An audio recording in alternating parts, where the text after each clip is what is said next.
We're live. We're live, and all I can say is good afternoon to you.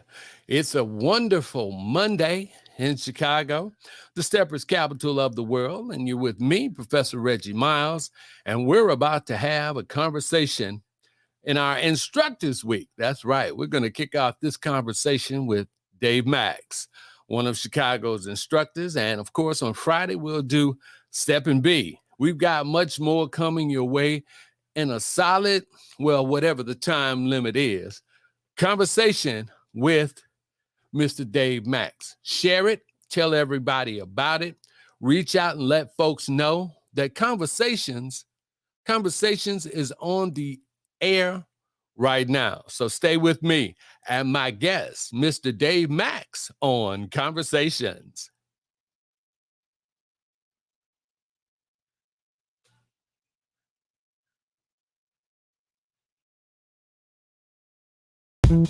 I'm so glad you could make it. Sit down, sit down. Oh, yeah. Oh, the band is gonna be awesome tonight. I dig it.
And we're back.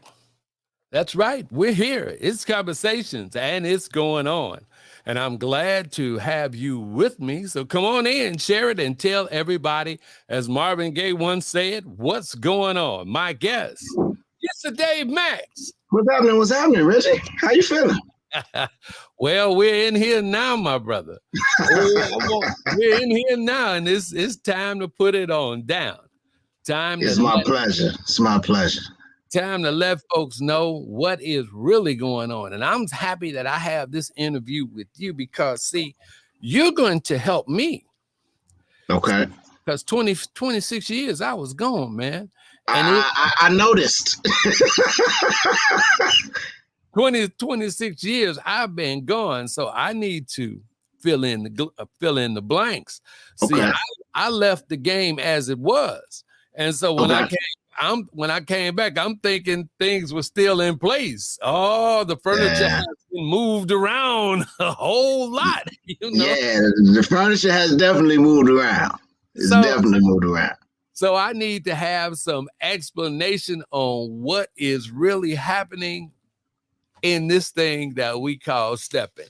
So I'm glad you're with me. And so listen, let's kick this thing off right now. Just tell me, just who is Dave Maxx? Dave Maxx is just a brother from the South Side who's been fortunate enough to be blessed with some understanding that allows me the opportunity to articulate some things that other people might have some trouble talking about as it relates to Black culture. I ain't nobody special. I'm a little kid from 57th and LaSalle, who was fortunate. What did you say? 57th and what? LaSalle. Man, I'm an Inglewood baby. Man, you know that was east of me. I'm on 57th and Normal.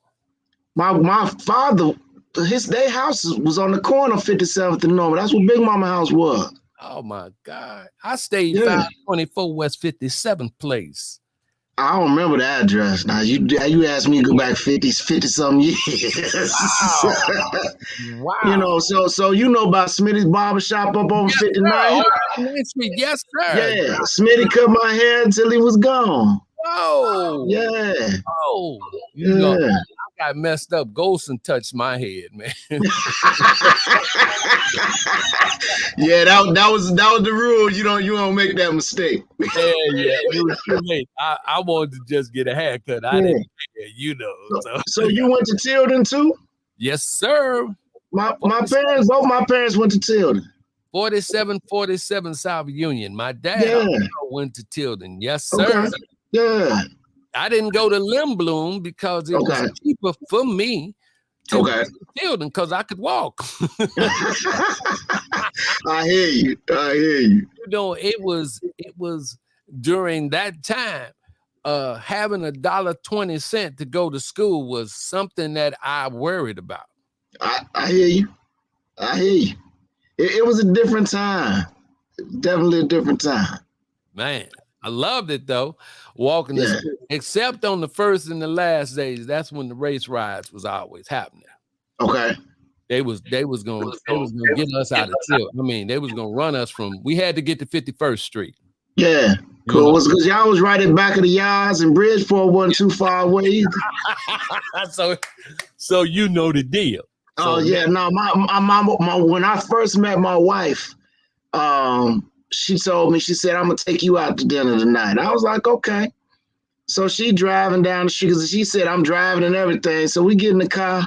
It's about 7:00. She hit 35th Street, make that left.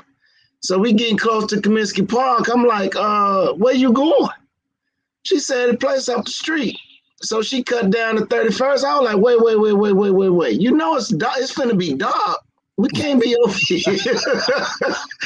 She was like, man, it ain't the same as it was back then. Listen, them rules apply as long as I'm around.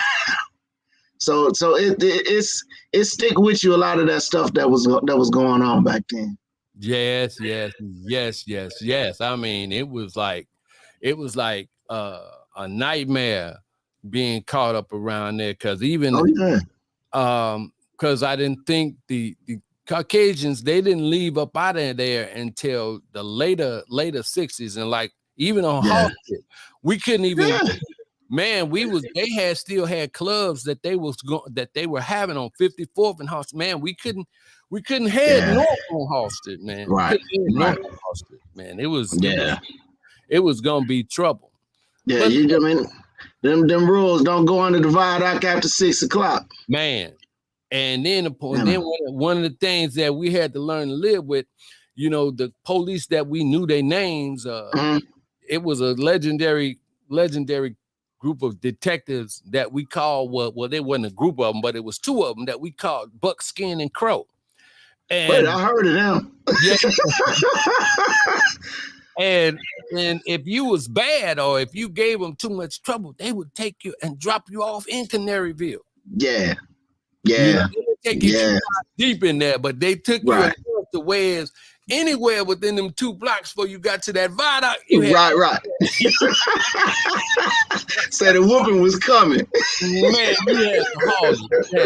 Man, so we got a whole lot in common already. For me just in meeting you right now. So that's a great thing. It's beautiful. How did you well, you know, you've seen the movie Brown Sugar, right? And sure enough. And you know that question they say, well, when did you fall in love? I hear you, baby. When did you fall in love with the dance? I'm gonna go back before that time just to give some context. Because a lot of times people outside of the city don't get a full view of what somebody who's had my journey really experienced or what it was really like for me coming into the dance. Like a lot of people in Chicago, I thought I knew what stepping was.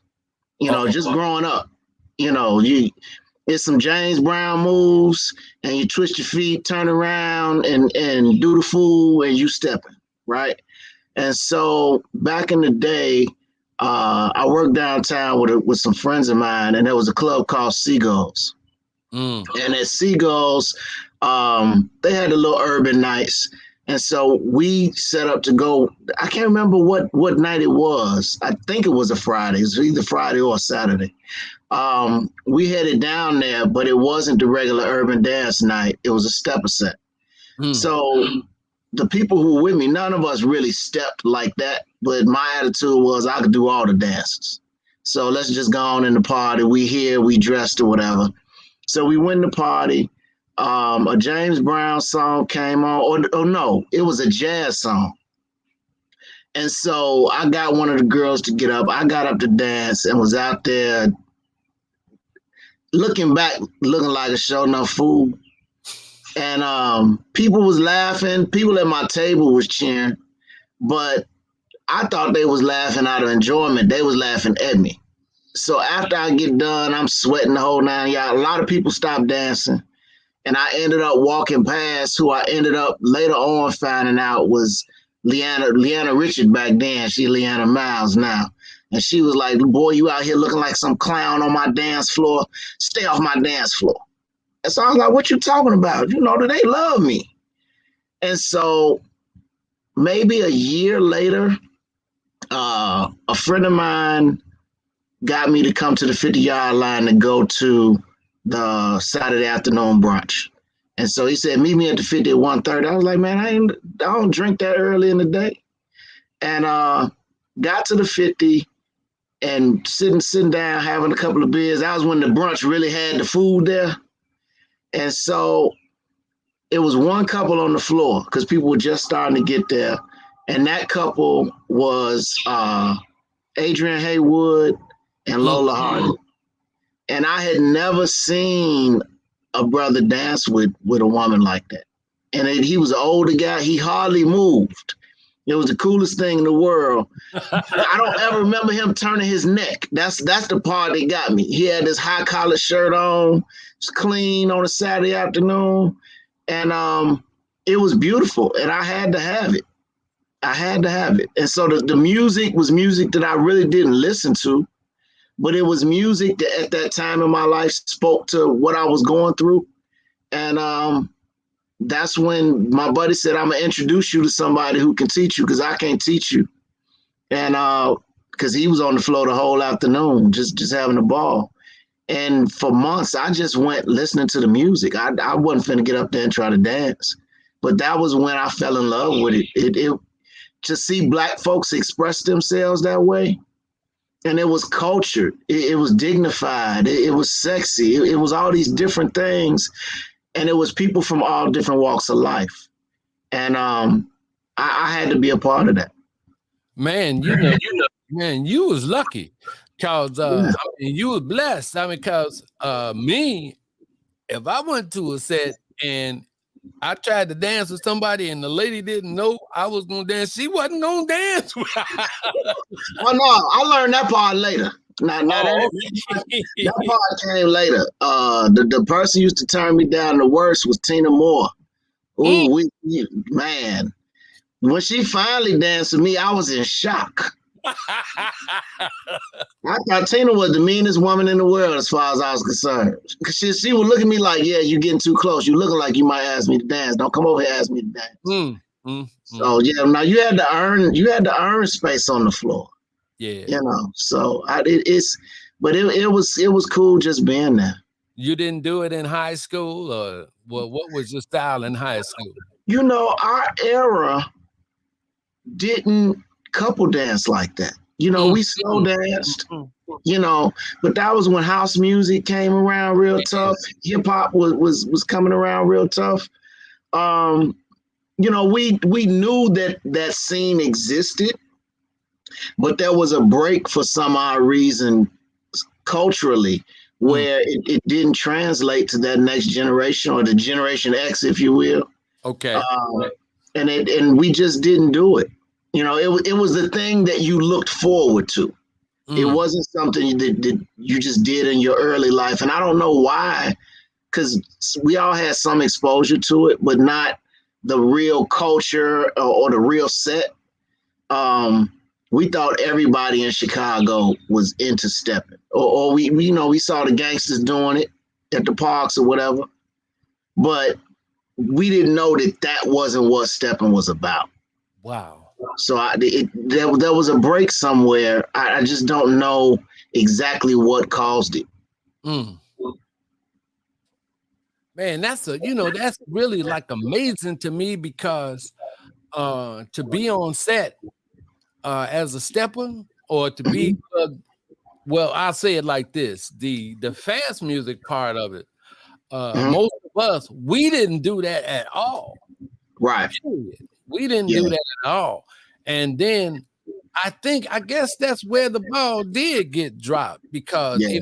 for me, culturally, there was a rite of passage because my older brothers, my cousins, Mhm. we got introduced. And when I first tried to get into a Black Mary set, I was 16 years old.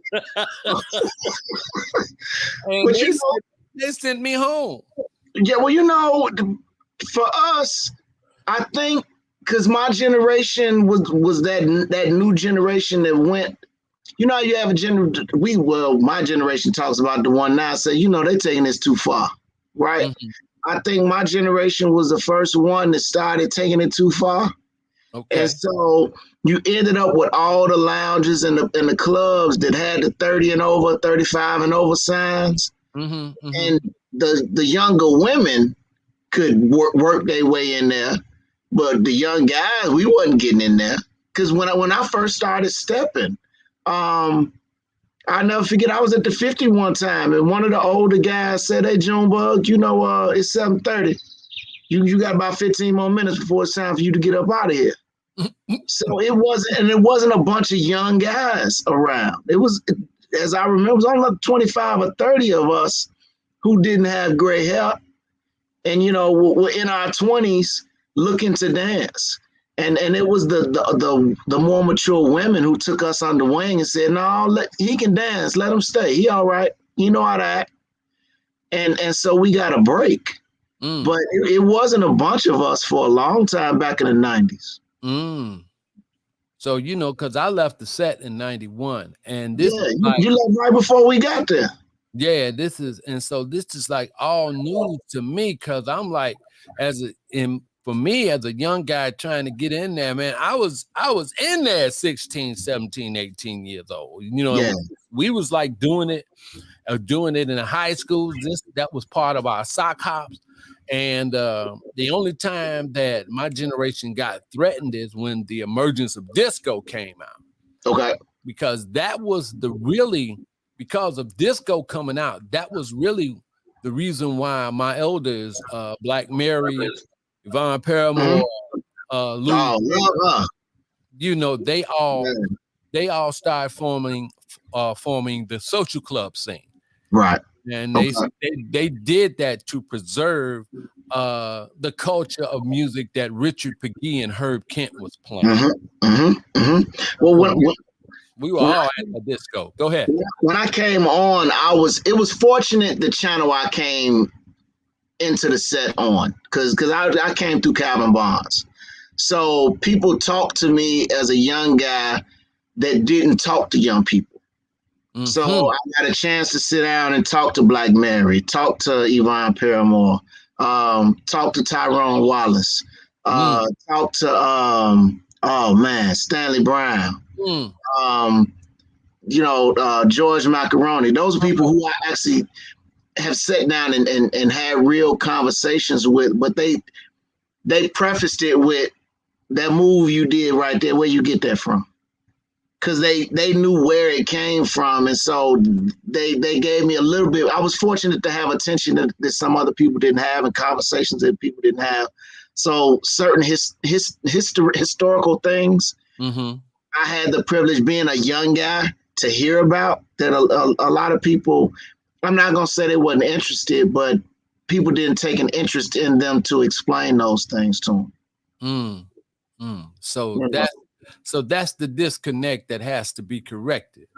That those that know, we got to share what we know. Definitely. It hurts my heart to say this. the problem between the older set and the younger set isn't something that can't be fixed, first and foremost, number one. But there has to be a re-education and a change of heart on the whole idea of right and wrong, number one, and also the whole idea of respect and the whole idea of I'm willing to listen to you so that you can see that I see you, right? And so I think in some ways the younger dancers feel disrespected or ignored, and I also feel, rightly so, that the older dancers feel like they've been disrespected and ignored. But I think that the time has come, especially with the growth of stepping, that is necessary for us to take our egos off the table on both sides in an effort to learn a little bit about each other so that we can pass that knowledge back and forth so that it's not lost. You know, and more so because there's so many of the people who we thought was going to get old who leaving before they get old, and that reconciliation period that people think is coming later on in life ain't coming. Yeah, I got you. And we need to get that information out there, because it's been a whole lot of bad information put out, you know, because people, they like the spotlight, and I get it. Don't nobody, you know, turn down attention or flattery of any kind. But if we can get to a place where conversations are being had and understandings are being had, I think there can be some progress to where there's some growth, because that growth is how we got here. I mean, if it wasn't for the few of y'all that danced and allowed us to watch or had a little conversation for us here and there, the few of us who quote unquote gotten good at this, we wouldn't have that information. So, you know, the opportunity is there. We just gotta make more of it. One of the legendary dancers who's already been on this program, and who's a master instructor as well. If there is such a thing, Mr. Daryl Davis said, the original dance is bopping. Man, the bop and the new bop. And then he said that he also said that the popular name is stepping. Sure enough. And then he said they're both the same. Yeah. The only difference is in how you apply the steps. True. So this is how I'm living by now. Yeah. And our conversation right now at this moment is a bridge, is a light bridge. Yes, sir. Between the two times and the two generations. Right. Because you and I have something in common. We have Calvin Bonds. True that. In common. Because he was my elder, man. He was my elder. He bust my face, man. I'm dancing. He busted. You ain't gotta tell me about that one. He busted my face, would cuss me out, everything. And I say, you know, but you can't do nothing but love him. Yeah, true. Because if he cares about you, right, he's gonna talk to you. Because if he don't care nothing about you, he's not going to say nothing to you. If he sees something in you, that's true. He's going to talk. So when he talked to me, I was like, that was happy. Right. This man talking to me is what the legacy that he has. Right. And talking to me, man. I like a kid. He told me what records he liked. You know, when I played and I was in the spot where he was at, I was on the Calvin Bonds run. Yeah. And I would do stuff like that, and he'd still cuss me out. Yeah. But if he cussed me out, I knew that was some love. I'm gonna take just a quick minute. Since we mentioned some young Dave Maxx.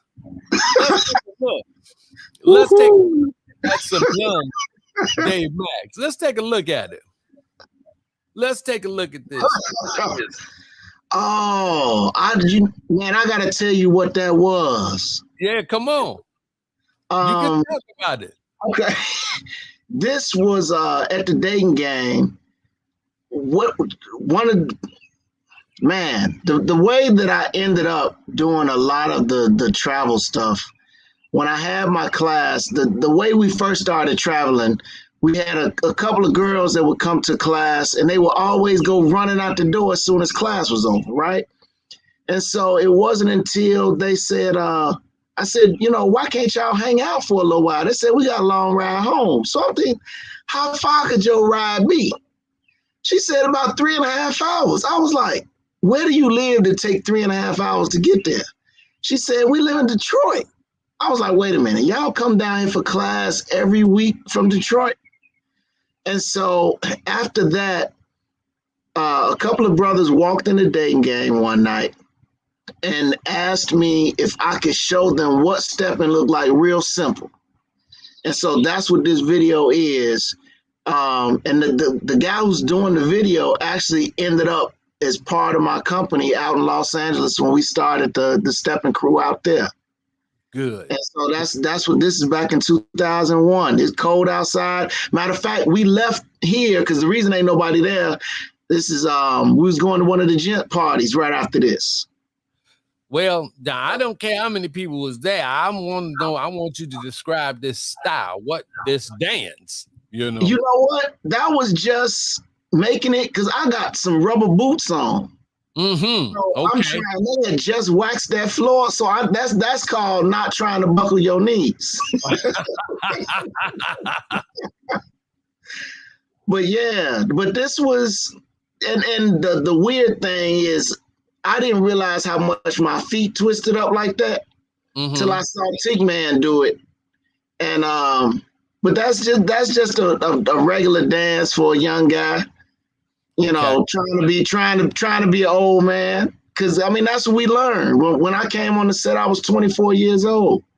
And, you learn how to be mature. You learn how to be a gentleman and all the different rules that was in the lounge scene and at the big party scene downtown at the Holiday Inn or the Sheraton or what have you. And it was just hanging out. Was that before or after Calvin Bonds? Oh no, this was after. When I started, everything I started was with Calvin. And so one of the hallmarks of that dance, what I seen was I call it supreme lane structure. Yeah. I remember when I first started going to the 50, you come out your lane, you might get elbowed, you might get kicked to remind you of where you're supposed to be at. So even on an empty floor, lane control is a cardinal tenet of good dancing. And so I'm seeing you dance right next to that rail. Oh, and yeah. Close to that rail, but then you didn't go to the other side of the rail. I said, I'm like, oh man, this man knows how to stay in his spot. Oh yeah, that's mandatory. And then you dance. It's funny, you were talking about Daryl was saying the different application. When I dance with Leanna, I have to dance on the bop beat. She said, you dance me, you gotta dance on my beat, what she called it. And so it's I dance with Black Mary on either one. She don't care, right? But it's sad that all of that information from all of the instructors who are out here hasn't been passed on. Part of that breakdown, our group has to own. Some people didn't see the necessity for it or the importance of that information. Some people didn't know.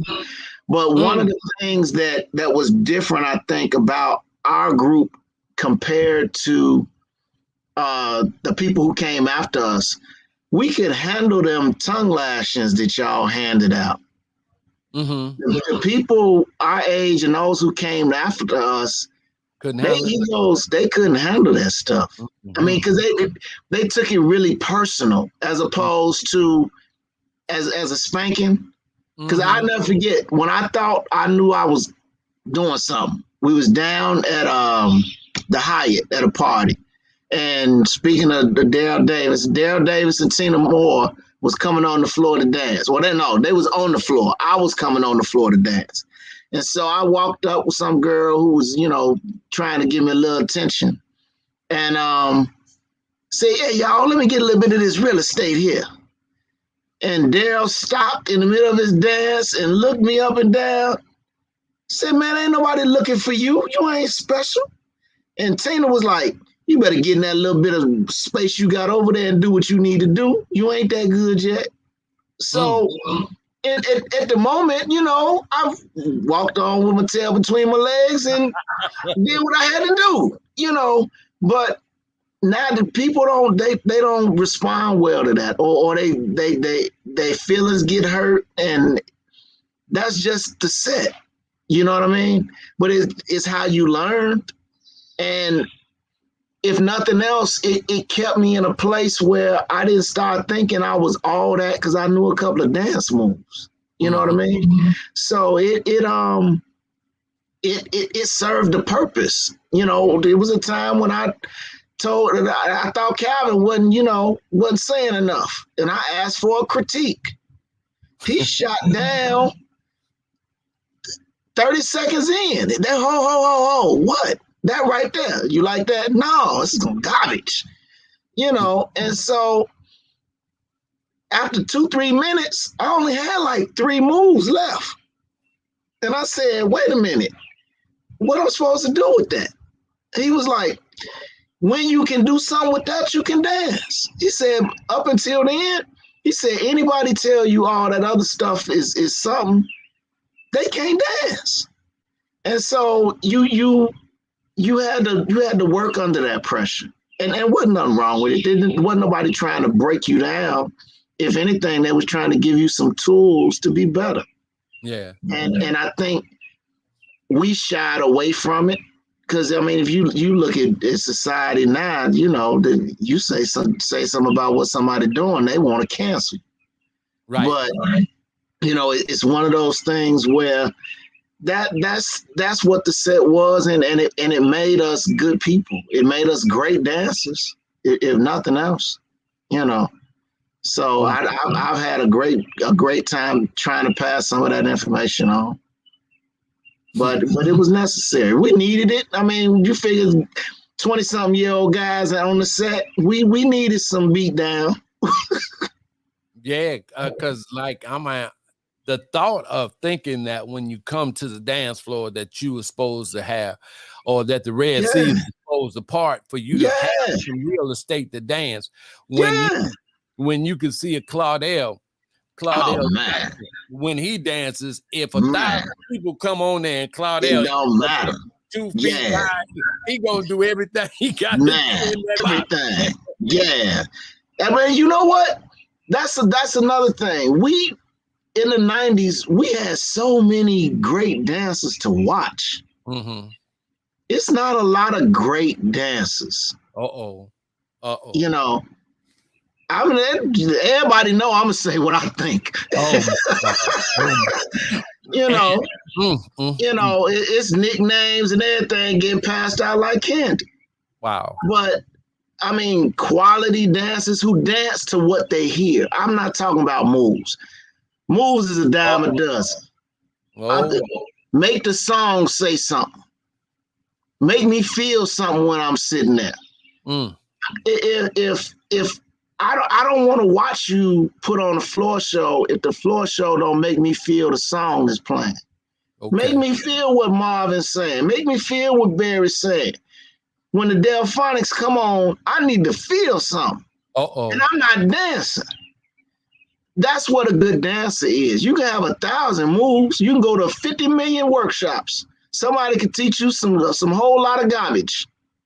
But if you can't express with it, build emotion with it, they ain't showed you nothing. Wow. So I'm trying to figure out with all of this, why is it with all these different moves, why is it that most of the dancers look the same? I mean, there was some distinguishing parts. Stanley Brown, Calvin Barnes, George. But Man, every time on the lot right now, what I'm seeing, if I've seen one, I've seen seen 100. them all. Yeah. I think part of it is people have made stepping their thing. And what I mean by that is all of us have a journey and a story in stepping, but none of us owns it. So the idea that you have to do like me, be like me in order to be recognized or to be seen is a flaw in the system, if you will. And so people listen to descriptions of people's individual experience as what stepping is or what the set is or how things have gone. And the reality is a lot of times that's that one person's experience. That experience wasn't not even 10 people's experience. I think you need to get to at least 100 people for you to even be said it was a trend on the set. So when I hear people, especially people out of town, talk about different things, like one thing in particular, they told us, you just walk off the floor. I was like, stepping ain't that kind of rude foolishness where you just go walking off the floor on people. Nope. If anything, the way I was taught was that if you get up there and you express yourself emotionally, in other words, people say you showed your ass, right? There's some people sitting around that's going to want to have that experience, with me, that last girl had. Yes. It ain't going to kill me to give you one dance, whether you can dance or not. Yes. If you off beat, on beat, it's a dance. And if it defines who I am as an individual, I'm the one with the problem, not somebody else. So I think too many people get caught up with the idea that they have to reflect these personas that many times that person ain't who you think they are. Okay. So when we take those things and define, to make them defining elements of stepping or the set, I think you start to get that same look. Once again, I was fortunate when I first started teaching. Calvin tricked me, long and short. Right? He did what he had to do to get me to do what he felt he needed me to do. Right? Because I didn't want it. Calvin, did you hear that? I heard every damn word. I heard every damn word. Wait. I heard every damn word. And what he said about the getting off now, stop dancing with a person because they couldn't dance. I understand that, and I understand what he's saying, but it happened. Whether we liked it or not, it happened. Because they didn't want to look crazy to their friends at the table. That was the whole deal about it. They were all dressed up with their fineries, and they didn't want to look crazy to their friends dancing with you if you couldn't dance. And they have done it to me, have done it to friends of mine. And back in the day, they would have did it to you. I hear you. So that's how it was. I mean, back in the day, we used to say, between my father and me, we had a little disagreement. But now they got the Grand Canyon. It's way bigger than that. Yeah. So things were different. Things were different. It shouldn't have been. And when you look back at it, but that's how it was. I'm sorry, Dave. I love that one now. But you know what, Calvin? I think the thing is different between then and now. They wasn't teaching people to do that. They wasn't telling them that they should. You see what I'm saying? Well, they wasn't telling them whether they should or shouldn't. I hear that. See, they didn't have any. It was just a thing about them looking foolish. They didn't want that to happen to them. They didn't want their friends to know that, because we're going to hear about it for weeks from their friends. Mm-hmm. I saw Right. you dancing with that lame. I saw you dancing with that dope. They didn't want to hear that from their girlfriends, So they would get off the floor. Yeah, well, see, they had a thing now. You see, I got off the floor, didn't you? I hear you. I wasn't gonna let him punk me. I got off the floor. Right. See, so they had an out by doing that to their friends. Yeah. But it happened. It didn't happen a lot because the guys that couldn't dance wasn't going to go through all of that. Right. So they would find a friend of theirs or their wives or somebody to dance with them until they kind of learn, or they would try to learn. And in those days, they didn't have any classes. Right. You had to learn by watching them. Yeah. And I stole a whole lot of stuff. I did too.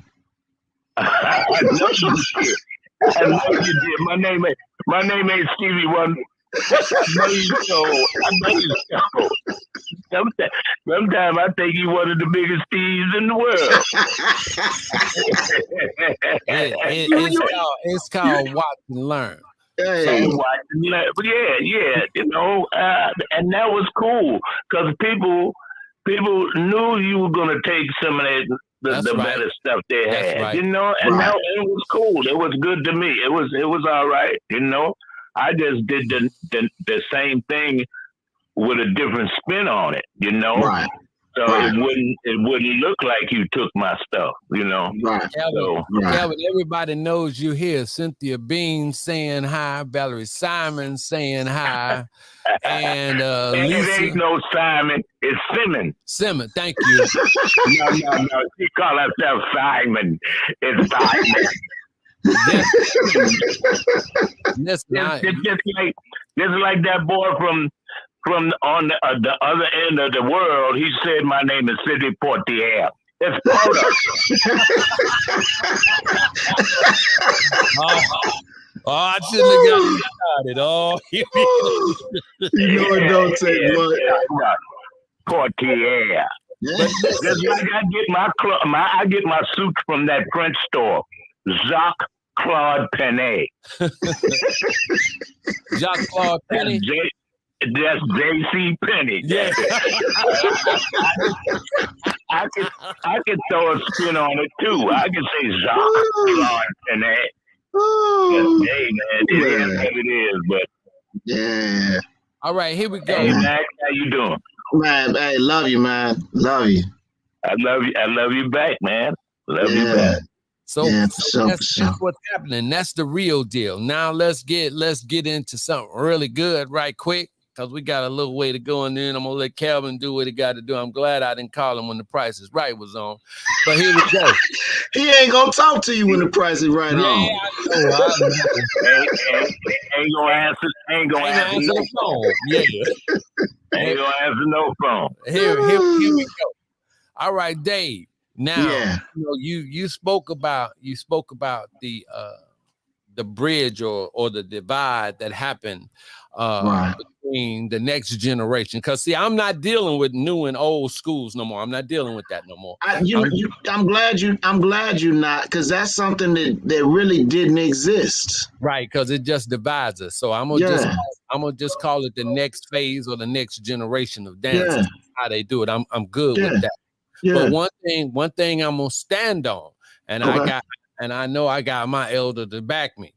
Walking is part of it. What happened with y'all generation? People making it more than what it was. Mm-hmm. When Calvin introduced it to us, right? No coot to coot, right? No coochie to coot. Well, I was trying to do it different. I know you were. I know you were. I know but you were, but it became a sexual thing because you brought in this element of teaching, right? There were people who didn't know how to walk, who felt they had to come up with something to show people.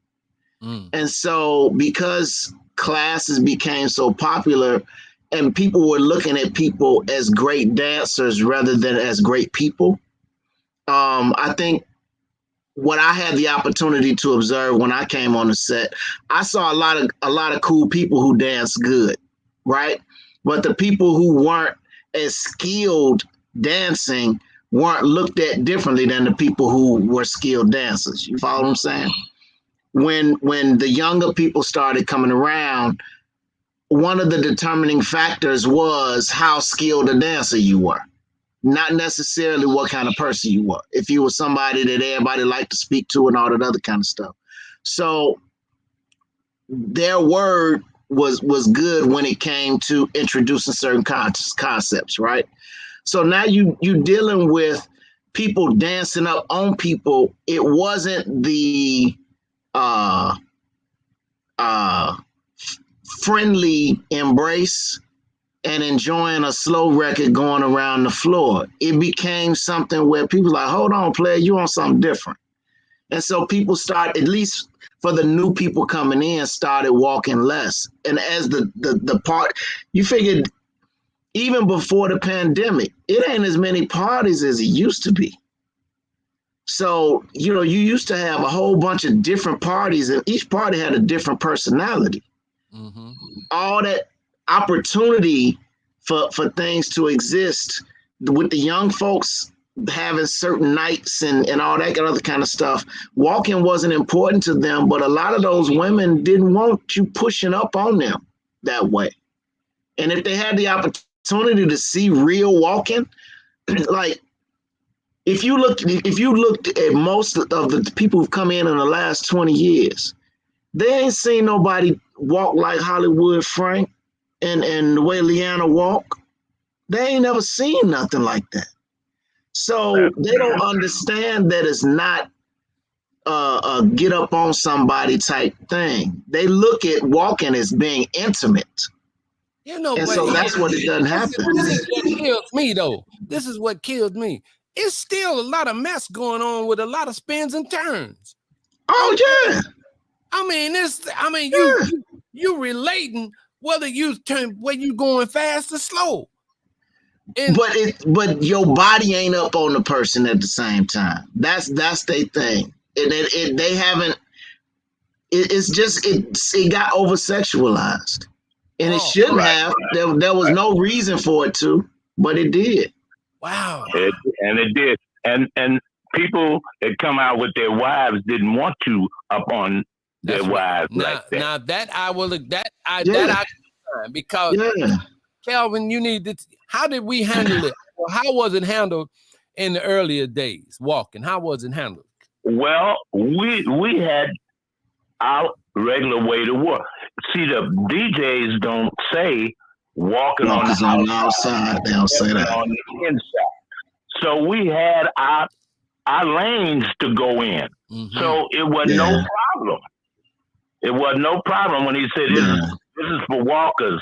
Walkers on the outside, steppers on the inside.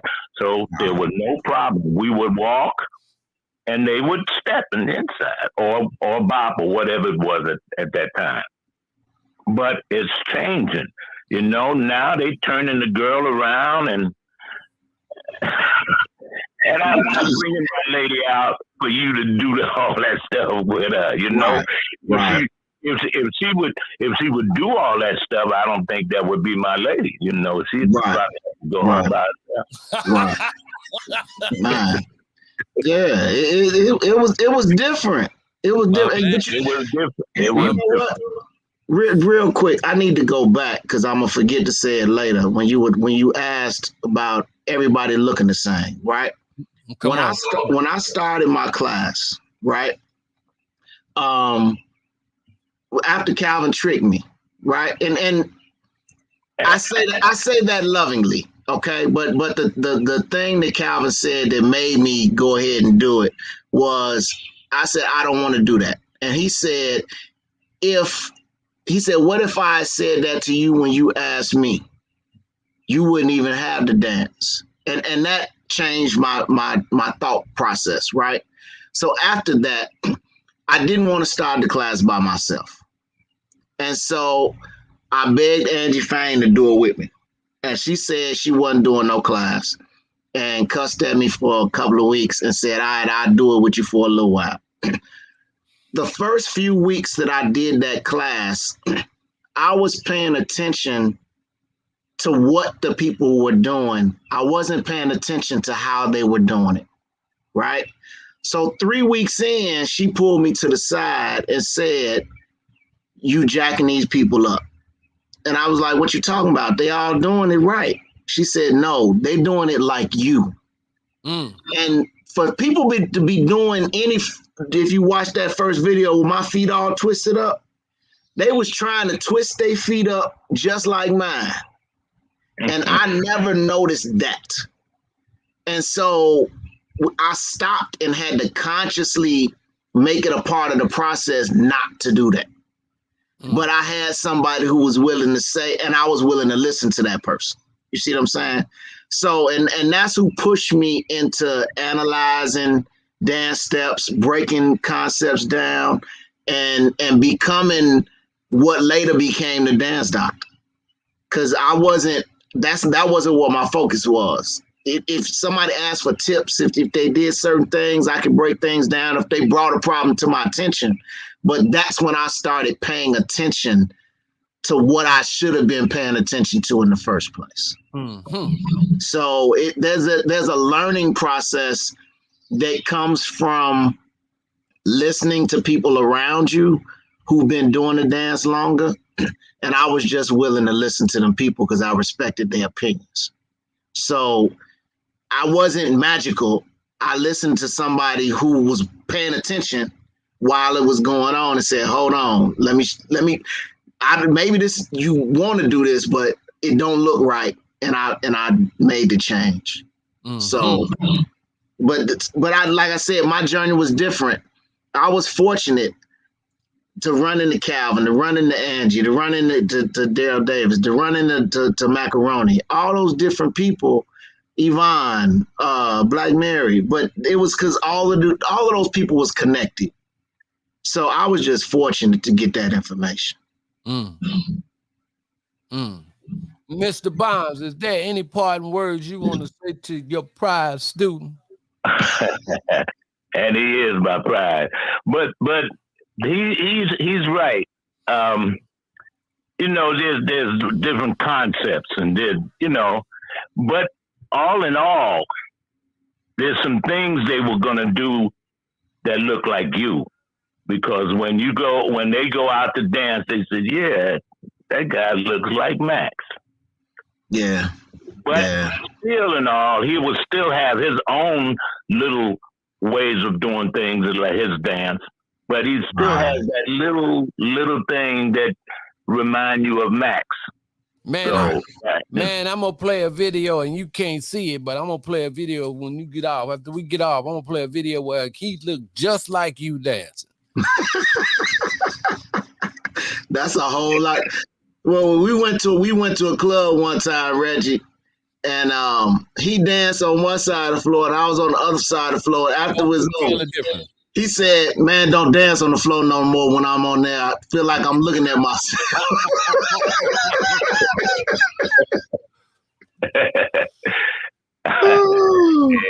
Calvin Bonds, Calvin Bonds, I love you, period. And I'm going to call you. We're going to cuss each other out. I'm going to just call you, getting sentimental.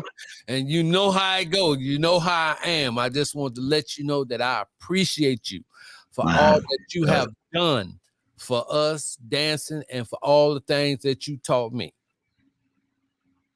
Okay. I appreciate you saying that, my man. And coming from an old guy like you, so now a compliment, man. I love you. Yes, sir. So, all right, I'm gonna let you guys go, and I might call you back later on, Mac. All right, love you. Love you back. All right. All later. right. Thanks, Calvin. All right, Reggie. Bye-bye. Take it easy. All right. Stay safe. Yes, sir. For sure. Yeah, so I get a chance to do things like that, you know. Oh, that's what's up, man. Yeah, I love that one. That was a good one. I love that one. That was beautiful. man, you know, That was beautiful. man, just while when you walked in the green room, Calvin, I want you to call me at 5:30. You know, that's what was going on. That's what's happening. You That's know, what's happening. So you went and did that. You know, there has not been a time that I have not called on him that he has not been there for me. And Man, you know, before the pandemic, I was going to see him and all that kind of stuff. You know, because he and some of the other elders, they taught me the game, and they kept the culture in me. You know, he busted my face in the 50-yard line. I was clowning. I was doing what I had to do. And then I got off the floor. He said, boy, everybody know you can dance in here. Man, wait, man, I'm going to tell you a kind. Well, I'm going to wait to see if it's the video that you play. Man, it's a story behind that. Man, I had, and that's what sometimes I feel I'm sad about new dancers' experience, because they getting so much garbage. And it should be a beautiful journey, right? And a different interaction and the different parties and the different music. It's just so much that people are missing, getting caught up in what they like personally. None of us owns it. And you don't have to disrespect or insult another part of the set or another part of the culture for yours to be elevated. You know, all of us can get in here and have a good time. You know, people talk about the evolution of the dance. The evolution is the people. The dance is the same. You telling all these people, well, the dancing, we doing more turns. That person who taught you that turn got it from somebody 70 years old. How is it a new turn? So somebody lying. So the navigator, Keith Hubbard, said this last week, ain't no new school without the old. Listen, it was a privilege to be called old school. I remember when we first came around and was first talking about contest and being around and all that other stuff. For us younger guys, our goal was to get to 40 and over category. That was our goal, because that said, man, I've been doing this long enough to be in the veterans camp. You see what I'm saying? But it's not enough people who've learned to cherish what came before them and the value that it has and the impact it has on your ability just to have a set and a dance to participate in. So a lot of that has to be done away with. You know, it was an insult when it happened. It happened, but it's time to get rid of that garbage, because the set was, so many people thought the set was so big. The real set always been small.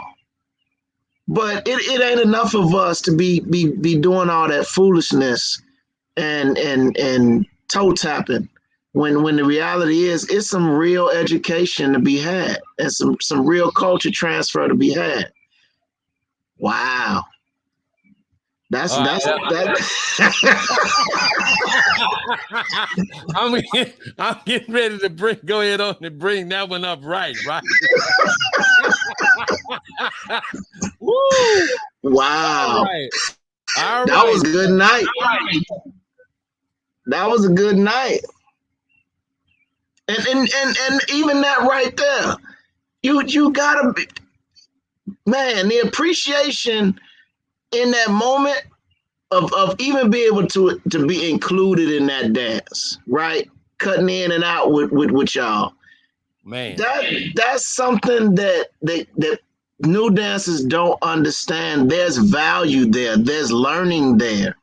And it's invaluable. You can't put no price tag on it. But those are things, that attitude, that vibe that was in the room, that don't exist like that except for in certain places. And that's not how it should be. Right. It's just not. That should call that permeate the set. Yeah. Well, when I talk to people talk about, being good, and they equate it to how many moves they know, right? I say, you being good ain't got nothing to do with how many moves you know. You being good is when you walk in the room and the room light up, because it's 100 people who feel like, because you there, they night might get a little bit better. Yeah. And until you that person, you ain't good. I don't care how many trophies you got. First thing I'm gonna ask, who you beat to get that trophy. And then I want to know who was judging. Cause I got trophies sitting in a box that I'm finna put in the basement. All them trophies mean is that one night somebody liked me more than they liked somebody else, or they was mad at somebody else and didn't like them more than they didn't like me.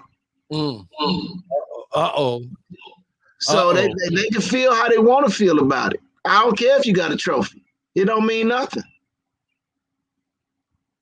You can't say that, because a lot of people put a lot of stock in that. Can't whoop me. They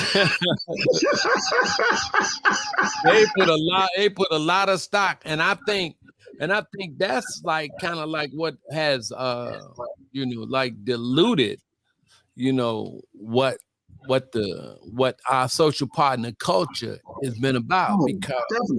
Definitely because you can't.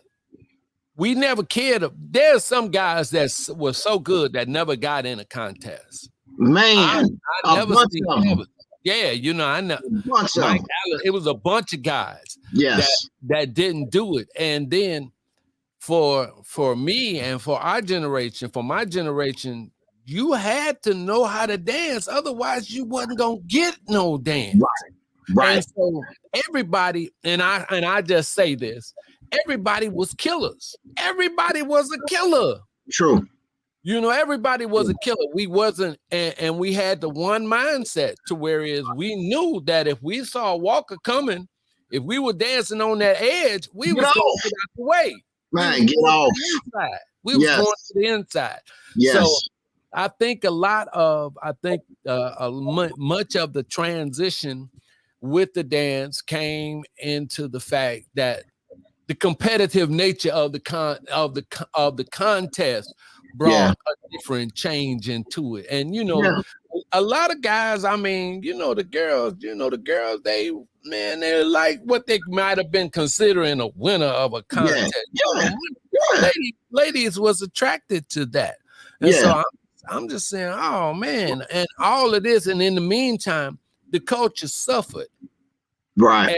As it went for as a competitive nature came out. Now we was all competitive, but we were always competitive dancing, but we didn't care, because Monday you might have got me, Tuesday somebody else was gonna get you, man. Might have been my night. Yes. Every night is somebody else's night. And I wanted to see you do something. So look, I got that. Because it was something that was to be stolen. One night, Thursday nights used to be an off night at the 50. And so me, Angie, Keith, and Jeff, and sometimes Swan and some other, good dancers would be down there having pizza and having a couple of drinks and dancing. So I never forget one night, it was a hot night for me. And so I'm dancing and Swan is sitting at the bar. He keeps sending new women up to the floor every dance. And I'm looking at him like, what you doing? He was like, man, I ain't got to dance. You keep doing it. I'm trying to see what I can pull. Right? But that's that appreciation. But we also learned that we didn't have to go to the set to dance. A lot of times we went to the set to listen and learn the music. Yeah. Because Ice Ray told me, you can't dance to no song you don't know. because you can't attach to it emotionally. You don't know nothing about it if you don't know the song. That's cold. Yeah, that's cold. I So- love that. So we learn to go and listen to the music. If it's a crowded night, you might get one or two dances. Make the most of it. But you could still exist in the party because you was there to enjoy the music. I mean, you talking about granted you had Sam,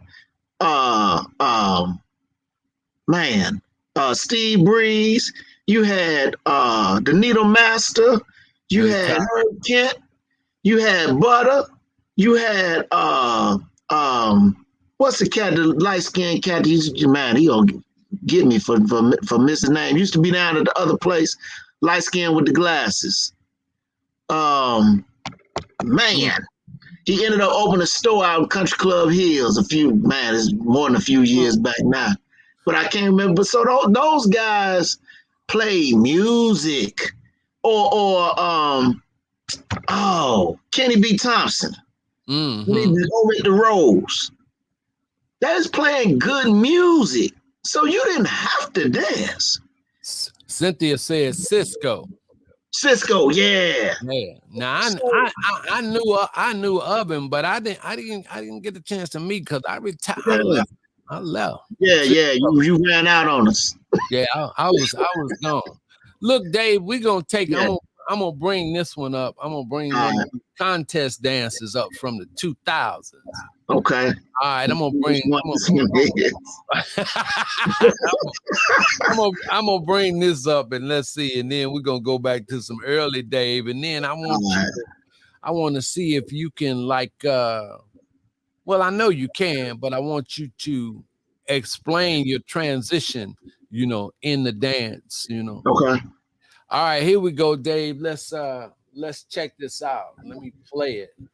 Okay, this I think this is 05, 06. This 2006. Yeah. Okay, let's get you going in here. Let's pull you down. There you go. And one of the comments on this is that your attire. You stayed in tradition. You were sharp, but you had the African. You were doing the African prints that were on your jackets. They said you were known for that. My my godfather bought that for me, and he got me into wearing mud cloth and kente cloth and really being more aware when it came to my African heritage. And so by this time I was kind of popular. And so he told me that being on stage came with responsibility. And so that responsibility wasn't about me. Then that I owed it not just to the culture, but I owed it to the ancestors to make sure that whenever I was on stage, that when they looked at me, they saw them. Okay. And so that was the first time that I wore mud cloth, and every competition that I did after that, I only go on stage with African garb on. Trying to get it kind of stopped on me. I'm gonna see. Here we go, y'all. Let me turn it down. And you know what? And we had never heard that track before. Yeah, that's what I wanted to ask you. I want to ask you. Don't want to play it too long though, because okay, Facebook will be tripping on that. Yeah, I know what you mean. I mean, Facebook and YouTube. I know that was extremely fast, and I'm saying, whoa. Yeah. We had never heard it before. What we wanted something that was fast, because we knew a bunch of other people were dancing to fast music, and that was what was hot that year, right? And so, because if I was to pick what I wanted to dance with, it would have been some old classic something, because everybody always said I dance like an old man anyway, right? But what's his name? DJ Calvin put that track together, and he was like, man, I need to get this track to y'all. I was like, for what? He was like, so y'all can, hear it and dance to it. I said, man, I walk in the club and dance every night. I don't need to hear that song. Just play it. Whatever we gonna do, we gonna do. Because we didn't choreograph. We just got up there and did what was coming. Mm-hmm. You know, it wasn't like it was the first time that I had ever danced with. That's Shauna. So that wasn't the first time I had danced with her. And I hated choreographing, you know, for a contest. I wanted it to be natural. I love the way she lifted her hands and hollered at you on that, though. I love that. Look, she was into that, man. I love that. Dance. She show enough dance.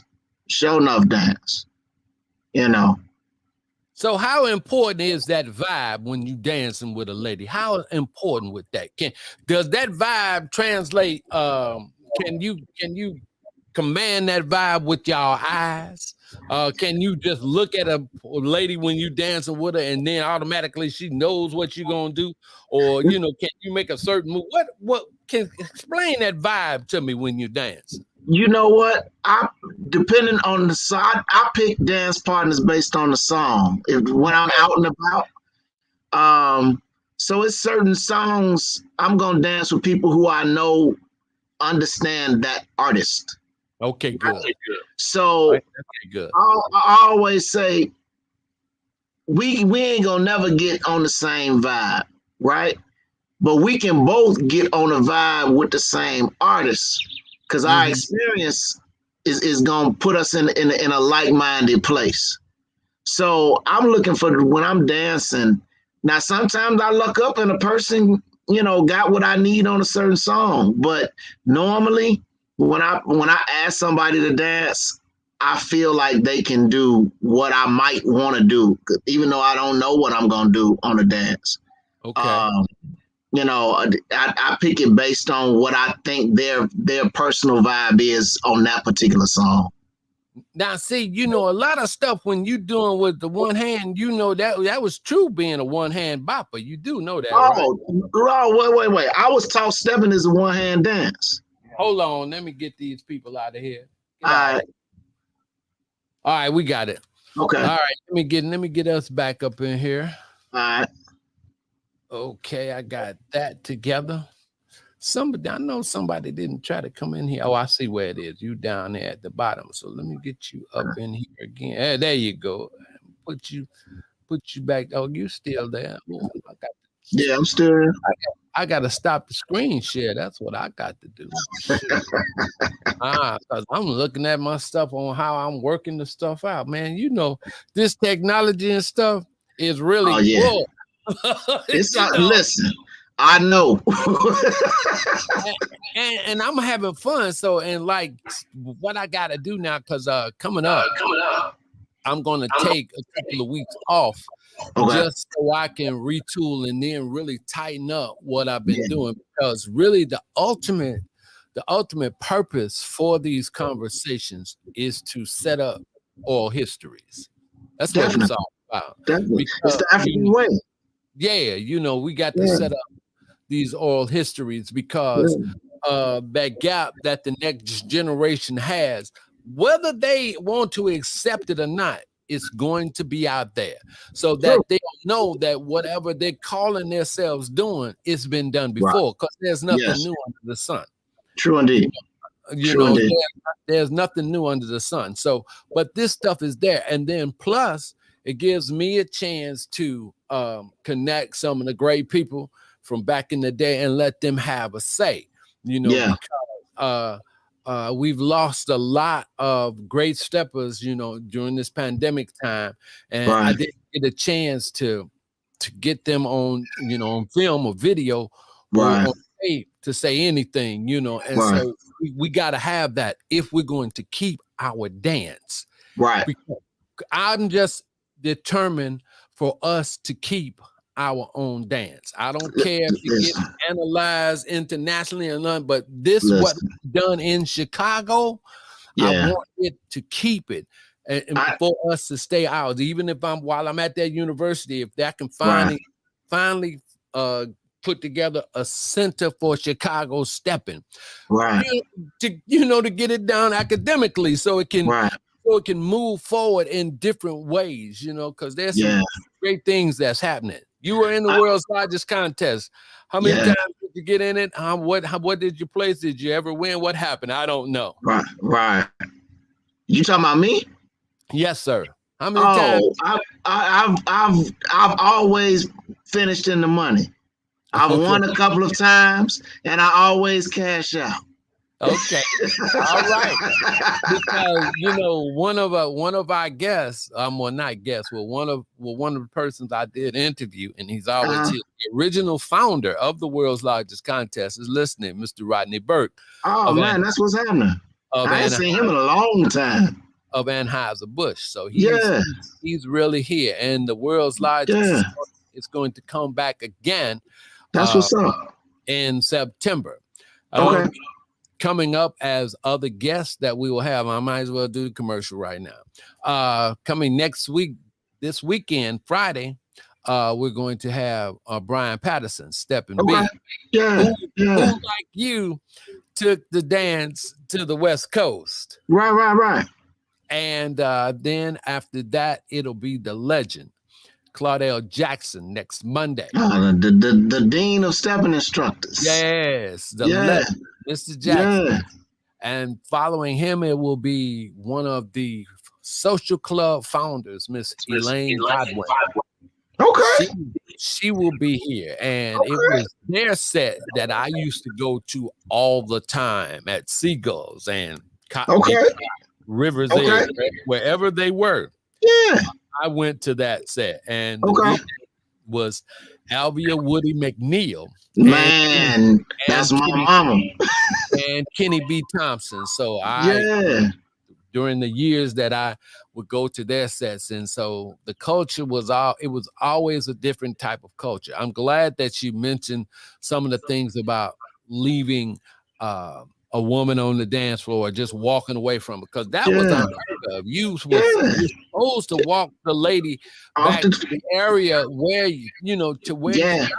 And in the 50, it gets so crowded, you can't stand on the stage and then call a woman up to dance with you, because they're not. You go get her. You have to leave your spot. You have to lose your spot. Right, and men give up the seats, take your hats off on the dance floor. But a lot of that is gone by the wayside. Well, how did we? I mean, why is it that we still couldn't honor, our partners at a higher level, or why did we have to compromise for something less? Was it because of the money, or what was it? No, I think one of the problems started, stuff starts small, and it wasn't the intention, but you let some foolishness in and it get out of control. Okay. I think the whole idea of that don't matter or that ain't a big deal went too far. And it started with, if you got your hat on the dance floor. Then it started with men giving up their seats at the bar. Then it started you walking her back, and all of those different things over time piled up to where then you had this person is a master instructor, don't know how to bop, but tell you stepping came from bopping. Don't know how to walk, but they're a master instructor. Don't know what slow bop is or how to do it. Okay, don't know how to translate the steppers' courtesies. So all of those different things over time, and especially moving it across the country. And then I remember when I first started, the only time I couldn't dress up, and even your casual was dressing up, was at the brunch. And but that turned into shorts and gym shoes. You see what I'm saying? So all of those different things have an effect. And people, I don't think, realize how much of an effect, but once you put I don't care or it's not important into something, it becomes a problem over time. And when you were talking earlier about you want to make sure that there's a history, I don't think our community really realizes the genius of Black people and Black cultural art. Whoa! Because when in my research, and I don't like terms that a whole bunch of people is using. So the master instructor and all of that, when more than 5 people is calling themselves that, don't call me that no more. Okay. Because I'm funny acting and I think I'm special. But that's not because I'm better than nobody. It's because I put the work in. Okay. So in my studying to be an instructor and not just studying just stepping, that's going to conferences where it costs $1,500, where it's all different types of dance styles. And going back to Harlem, New York to see where swing connected with stepping and where historically Black dance as it migrated across the country and we migrated from the south to the north, how those lines were drawn and how they connected. When I went to New York, you know, we all know Harlem swing and Lindy Hop and all that's Black people, right? And so it ain't Black people in Harlem doing Harlem swing no more and Lindy Hop. And when you go, if you Black and you walk in the party, they look at you like you ain't supposed to be there. You got this from my people. My ancestors created this.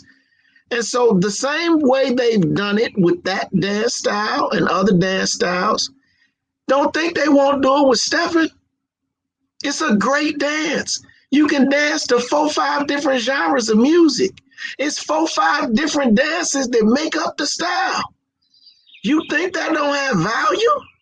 Mm-hmm. So until we start to take it seriously, till we start to respect it, till we start to put hard work into it, stop throwing around titles and all other kind of foolishness and making up stuff. Can't nobody else respect it. I'm tired of it. Well, you know, I can't wait till stepping is one of the things that's appreciated. In the world can't appreciate it till you do. Right. So until those things stop lying to me and yourself. When they start respecting it and understanding, I don't know how people can talk about, oh, well, I'm a premier instructor and you ain't never been to Chicago. Or the only place you've been is to the 50. Listen, don't call me. And it's all right. And for those of you over the years who've been pricked by some of the things I say, please understand, it's never meant maliciously. It's never meant to be mean. I love my Black culture. I love Chicago and my people. That's what you hear. I ain't mad. I got mine. But I want Black people to have that same opportunity. And that's all. I'm just passionate about that. I love y'all. Man, I'm full behind that because that's my whole purpose and behind this is just to put down, you know, what's been both sides, Yeah. and the generation before. I'm gonna tell you one more thing. Back in 2000 or 2001, remember Chicago Magazine? I don't remember it, but tell me about it. Chicago Magazine put out a list where they said the best of, right? And so it was weird that year on the cover, the person who made the cover, they said this was the best dance instructor in Chicago. This is a white woman, had a studio down the Lake Point Towers, whole 9 yards, making a whole lot of money. So I get a call one day and it was that woman. Okay, what can I do for you? She said, well, you know, I'm learning that there's a dance that was created here in Chicago that, you know, is starting to get some attention and I need to learn this dance. I said, oh, great. We'd be happy to share it with you. Come on to the dating game. And, you know, I'll be more than happy to show you from the student side and the instructor side. She said, oh, no, you don't understand. Nobody can ever know I came to you for it. Oh, my God. And so in the moment, I'm like, what you say? People, we need to understand that's how serious this is. That's how serious Black culture is. Wake up. If you're not from Chicago and you slacking or you half-assing it, I might not be the person for you to talk to. If you got thin skin, But you still got work to do. You got work to put in. If you want the respect of Chicago and Chicago dancers, not Chicago Facebook popular people. I said what I said. You got to come here and put the work in. And that's not about being kicked in the chops. That's about coming and getting some real understanding, not being impressive, not having 1,000 moves. It's about learning the history and what goes into making this work, baby. I'm sorry. That's all right. There's a sister who learned as a counter. Now she's come to Chicago and she's learned the dance through listening to music. That's the dance. She changed her style. I mean, her style has changed. She went from counting to flowing to the music. She can hear the music and dance to the music. If you counting, you dancing to numbers. You ain't dancing to songs. Now, granted, I've used numbers, but there was a way that I was taught to apply them to take them out of the equation. But once again, that ain't about me. That's about the elders who gave me some good information. And over time, I learned it was easier actually to teach without the numbers than to teach with them. And so it was one of those things where you come full circle. You know, Calvin them, it's fun. I've been teaching for 22 years now. And what Calvin showed me when I first started came full circle. And I'm sitting here like, I've been doing this all this time. I could have just kept doing what they was doing. And because they had the answers. We got to get our egos out the way. Oh my God. Oh my God. Get your ego out the way and you can hear something. You can learn something. It's an amazing experience. Oh my God. You know, all I ever wanted to do was when I went to the party just to be with a woman. I ain't mad at you, brother. I ain't cared about if I knew 3 turns, 4 turns. I ain't because I tell folk to this day, all I got is 2 turns. That's all. That's all you need, baby. all I want to do is get in front of that woman, look in her eyes, and dance with her till she smiles. Because I don't that's it. I just want to dance with her till she smiles. Then I know I'm gonna get another dance. You know? Man. Listen, I had a guy tell me one day, you know, man, I really appreciate how you get down out there. I was like, brother, I appreciate it, but I can care less what you think. And not because I'm not appreciative. I need that girl over there to think I'm cold. Yeah. I love it. Thank you, my brother. But I need her to fall in love with that turn. Yes, sir. You know, so I get it. I get it.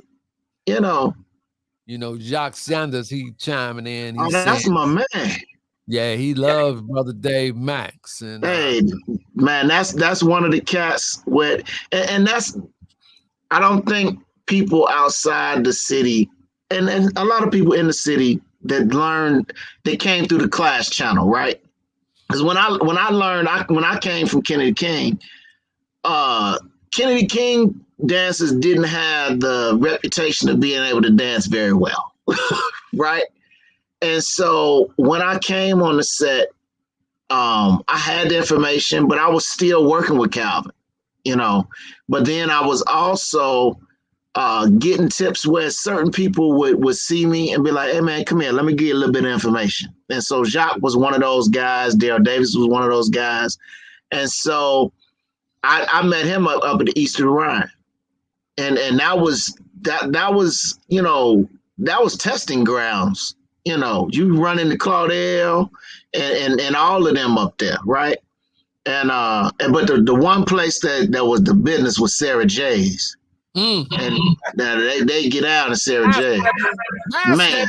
Man, they was getting down in there. But man, ain't nothing like it. Yeah. But Jacques was one of those guys that took me under the wing and was like, "Hey man, I like what you're doing, but here, put this in your bag. When you get ready for it, use it." And it has been somebody I've been talking to for years, man. Do you know I just talked to Jacques just last month, just the Yeah. first time, Oh wow. Okay. for the first time, because when while all that transition was going, I was gone. But Right. I just talked to him, and then he told me that I know of you. Oh, but y'all. Certain know, names permeated the set. Whether you saw him or not. I mean, I can't tell you the last time I saw Stanley Brown or Tyrone Wallace. You know what I mean? But when them cats dance, I sit down. I that's note taking time. listen, listen. I'm gonna call. I'm gonna get on the phone. I'm gonna call. I'm gonna tell him he got to spend some time with me. Look, Yeah. everybody loves Stanley, right? But that Okay. Mario, his brother was Mario Yes, was a killer. Yes, sir. Yes, And you thinking sir. you think Maji was the one screaming. Maji wasn't the first screamer. It was Mario screaming. Mario was screaming in the set. Right. I said, wow, what is this boy doing? But he's screaming. And you see that pretty smile of black boy, Yes, and sir. he Yes, killing sir. him. I said, oh my! And then when he would kick his leg up, Yes, sir. oh man, that was something I could never do. Yeah. But that triple turn and then kicking his head up, and he was always in front. Always in front of the. Listen, Dave, if you don't start talking about walking, Val is gonna kill me. She gonna get me. And I love Val, and I love to walk. If you ever look at the videos of me dancing with my wife, I always walk with her. Okay. Always. Okay. Okay. And it's a few other women that I walk with who are newer dancers who I know are comfortable with walking. Mm-hmm. Right. So it's some people know how to do it. Some people, say they know how to do it and they don't, but it is all right. But but it there should be more of it, right? It should be something that instructors are implementing in their programs, but they got to go learn how to do it first. I'm getting ready to go. You done messed my show up. You done started. Mr. Dave Maxx, it's conversation, no controversy. You know what? Check this out. One day, Calvin and a few of the old heads came to my class when I was at the Dayton game. This is 10, 12 years ago. And so they sat at the bar right close to the dance floor. And while I was teaching something, one of them called me over and said, "Why are you teaching that like that?" And I said, "Well, this, that, and the other, this, that, and they said, but I already know that's not how you learned it." And I said, "Well, no, that's not how I learned it, but, it was easy to teach it and I'm getting them to the same place." She said, "But if you do this that you learned, you will get a better result." And so I turned around and said, "You know what? You're right." In that moment, I went up on the dance floor. I stopped the class, the section that was doing that, and said, "Listen, I got to change something that I taught y'all, because somebody brought to my attention it was a better way, and it was something that I learned prior, and so we going to change it right now." And we changed it. Ain't no skin off my back. Ain't no embarrassment. Somebody who wanted to bring value gave me something that was going to help me help somebody. That's right. If I'm feeling some kind of way, or I get hearty behind that, I'm the one with the problem. If I can't keep learning, I'm the one with the problem. Yeah. So at some point, this whole master, premier, all these other terms that people have made up over the years, and you made them up, just like heavy hitter. There's some garbage too. Because some of y'all ain't heavy. Anyway, it's one of those things where like I said, we got to get over the foolishness so we can get to the value. Absolutely. People don't come to us, and it might even seem like it. People don't come to us because we good. They don't come to us because we magical. If that's what you want to believe, so be it, right? They come to us because they want to have a good time. And they want to know that they're getting some good information that no matter where they pull it out their pocket, that it's going to work. That's our job, to do the best we can to get that information so they can do that. The thought that people can't walk is bad. Mm-hmm. It's bad. That people, even if they don't like the slow bop, they should know what it is. They should know how to bop. If you're going to tell somebody, I'm going to teach you about stepping, it came from bopping, but we ain't going to do it, and I'm not going to show it to you, how does that work? Well, it's going to be one time for me that in one of my talks, I'm going to stand up and I'm going to play Thoughts and Wishes. Woo. And I'm going to do the 2-step bop. I'm going to go 4-step bop. I'm going to slow bop, and then I'm going to walk all in that same song. Yeah. At different points. I'm going to demonstrate to show how it's really all related. Yes. It's really all related. And to be the dancer from Chicago, to really have that, you need to, in my opinion, you need to have them all. Definitely.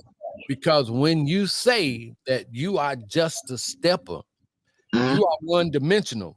To be from Chicago, you have to be 3-dimensional. You have to know them all to be a dancer.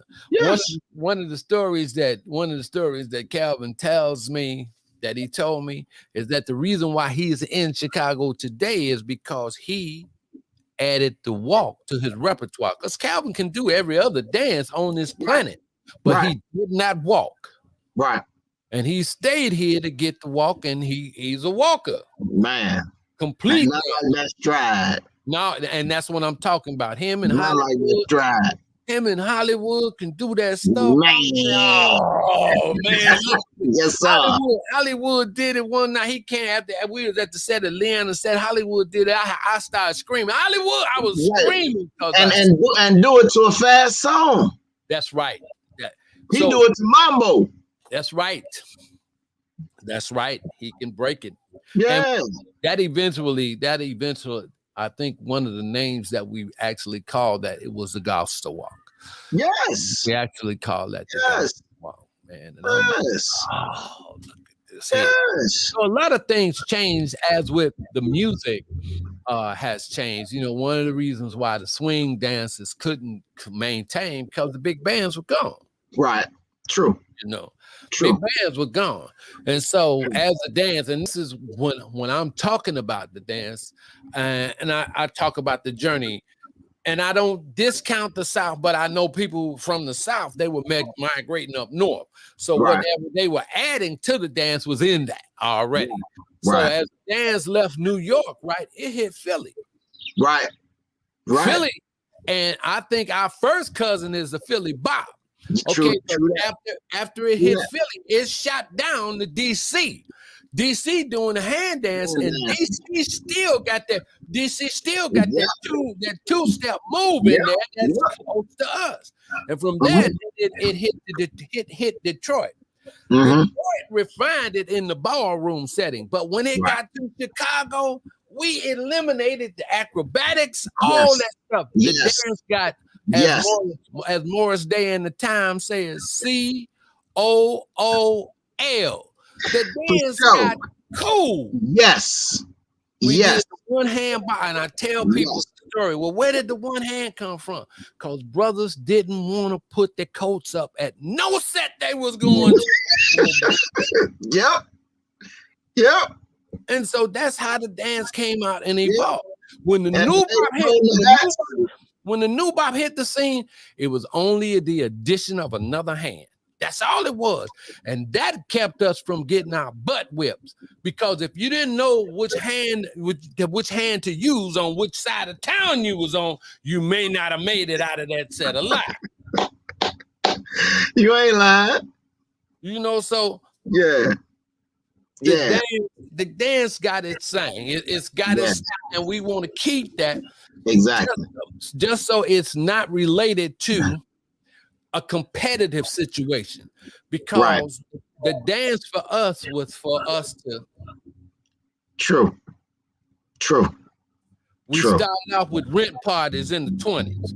Yeah. Under all the oppression and stuff that we suffered over the years, on the weekend was the only place for us to. Yeah. So Chicago is unique, as Black Mary says, is the only place in the world that you can find something to do, except during a pandemic, 363 days a year. True that. True. So that's our dance.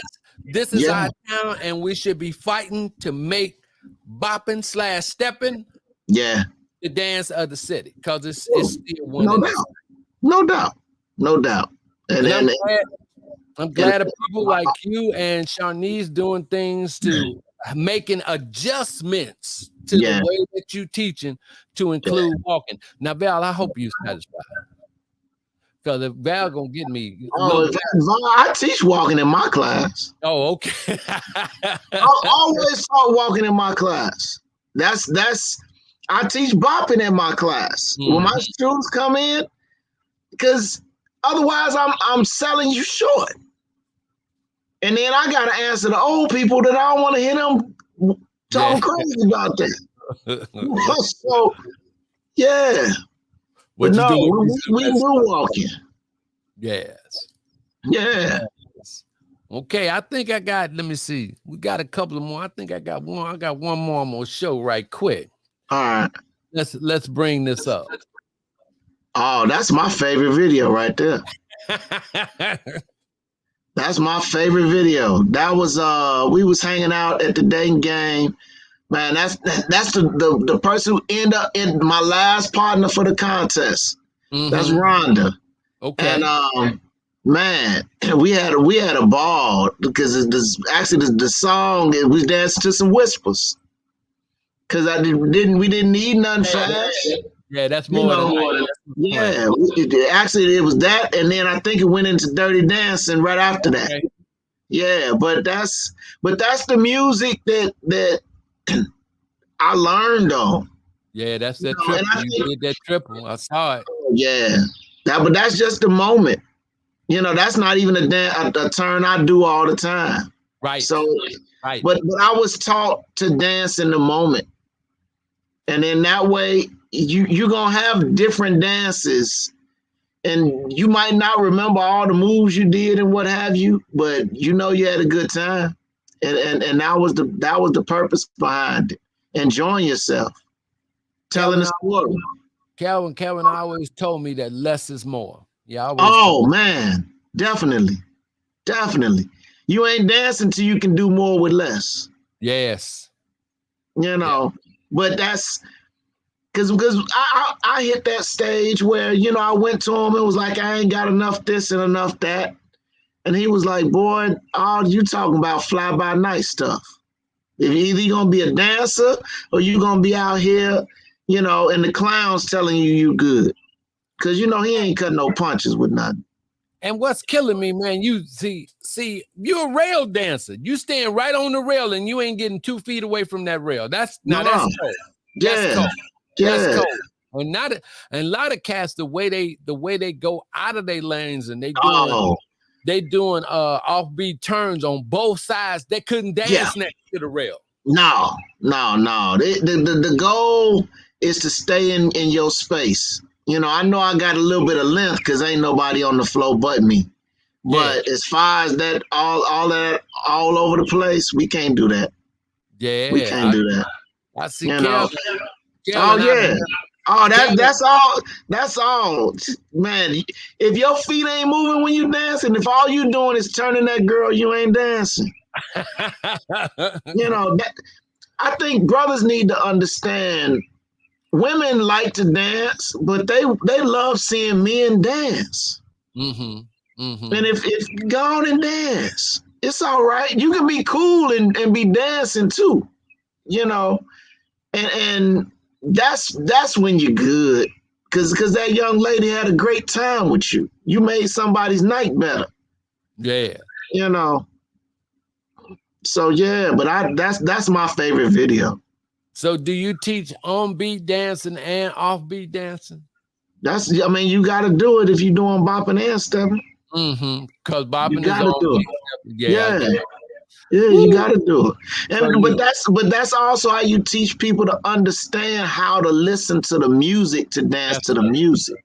yes, sir. Yes, sir. Because if you can watch people and tell if they're dancing to numbers. And so the goal is to, to dance to the song. Because that's when people want to watch it. All right, here's a good one for you. It says, what is his advice for out-of-towners besides getting the history? If we don't have the right instructors and the workshop weekends are not enough and we can't travel all the time to different cities or whatever. It's not about traveling all the time. It's about getting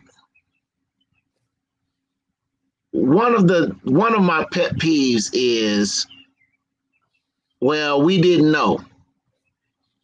Anytime you talk to somebody, if the information they give you doesn't make logical sense, stepping is a logical dance. It's not calculus, right? So everything that we do is simple. It's simple moves put together in simple ways to make beautiful things happen, not complex things. All right. All right. So if it's complex, then and the person can't give you logical explanations for it, then you need to question whether it's good information or not. And that goes from one piece of the dance to the second piece. If the pieces don't add up, then you might be talking to the wrong person. The goal is to talk to somebody who has some experience and is able to break that information down to where it's simple for you. It doesn't take a bunch of trips to Chicago, but you do need to be talking to people who can give you information that adds up and not information that just adds up for a couple of people.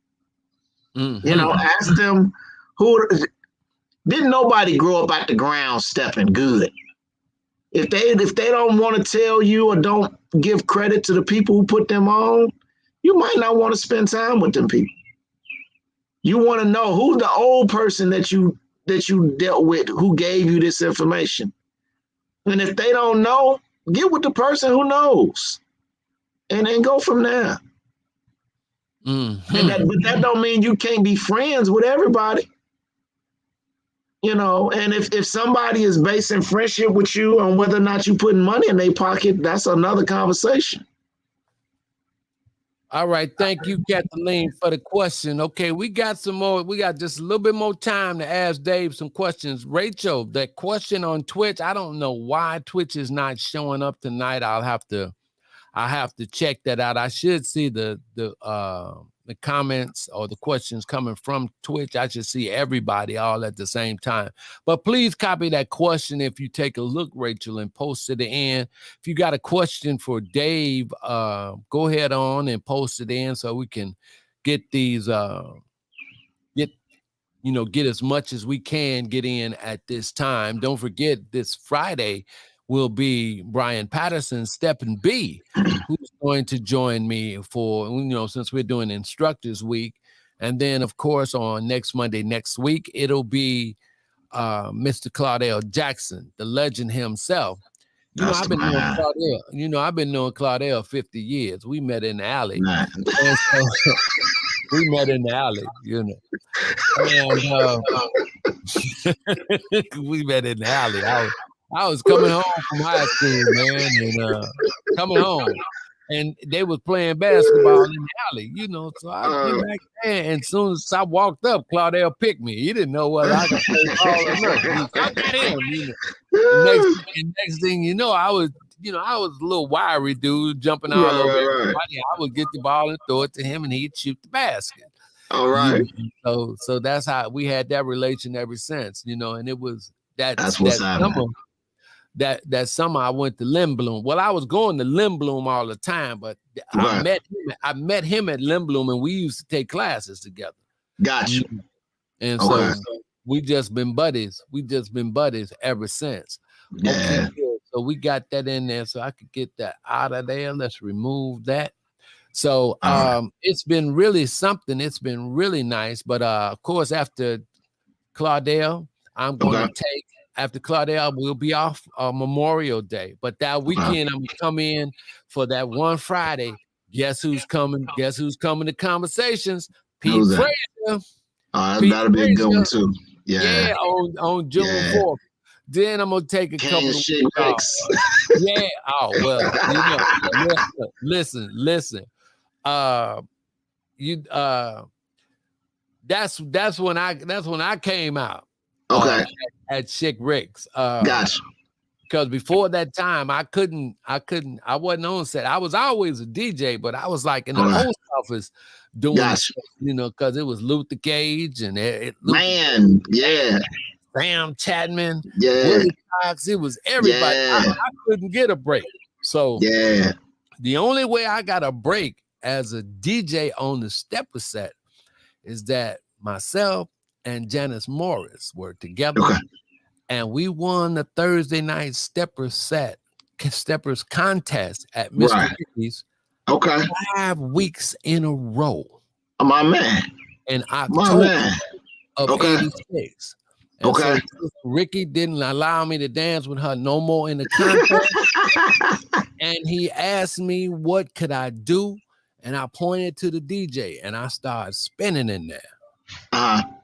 That's when everything changed. I started social clubs, and then of course, I was spinning at other places, El Matador, 50-yard line. Artists, The Godfather. I was all over the south side of Chicago. I had a couple of spots on the west side. I was spending 7 days a week and working in the post office. Oh man, I know that double duty well. and on the radio at KKC. So, man. But I didn't get them props for them little 5-7 years that I did come out on the set on the scene. And I had a ball. I hear you. But that's why I met Pete at Mr. Ricky's, Tony Dow at Mr. Ricky's, Mike Ellis, and a whole bunch of people. I met them. Val. And it was going on. So I did that, and then eventually I became the Rat Pack's first DJ. Man, I missed the Rat Pack party.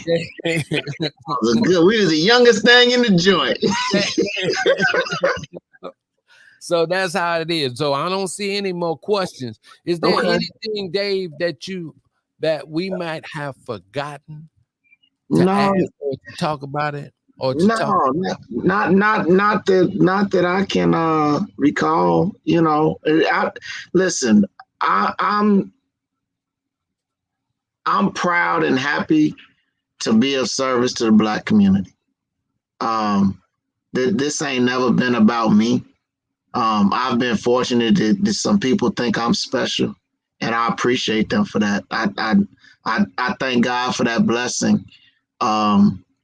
Of being an individual that people think enough of me to listen to what I say, but I ain't special, I'm blessed and highly favored for real.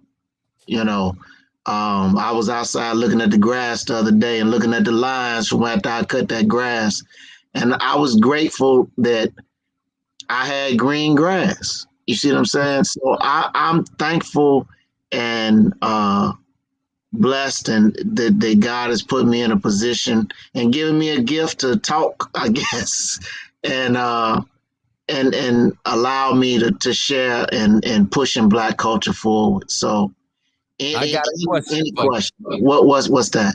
Okay, from my good people in DC, my DC people, they tune in. They're gonna tune in. They got the Birdman out there. Yeah. So they're going to tune in to the after set tonight and Okay. everything. So they're going to be with me. But Okay. Dave, what is your opinion on DJs?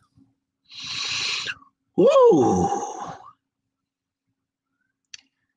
I'm gonna try not to say what Dave Maxx would normally say.